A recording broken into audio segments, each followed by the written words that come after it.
How to change thumbnail on YouTube Shorts. In this video, I'm going to show you how to change your thumbnail for YouTube Shorts using your mobile phone. To change your YouTube Shorts thumbnail, this method has to be done on a mobile device, so make sure that you have the YouTube app downloaded. Before we get into the video, hit the like button, subscribe, and leave a comment down below. This tutorial is super easy, so let's get straight to the point.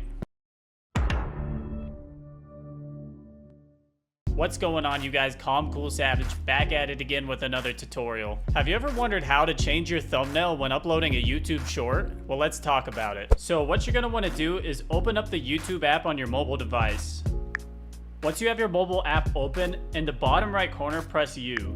Then right under your profile name, press View Channel. From here, go down to Manage Videos. And now click on the Shorts tab.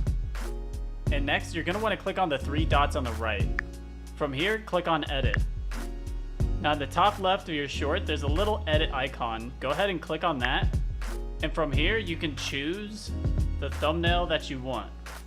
Once you have the thumbnail, select the check button in the top right and click Save. After you click Save, you have successfully changed your YouTube Shorts thumbnail. And there you have it. That's how to change your thumbnail on YouTube Shorts. So now when you go to upload that viral short, you can pick a thumbnail that fits the content. I'm going to be starting a YouTube Shorts series, so follow me as I go. I'm going to be making videos such as how to make a YouTube short on PC, how to go live on YouTube Shorts, and when is the best time to post a YouTube short. If you found this video easy to follow, make sure to hit that like button, subscribe, and leave a comment down below. Let me know what you want to see next. If you have any questions about editing, streaming, or content creation, let's talk about it. Until the next one, keep it calm, keep it cool, keep it savage.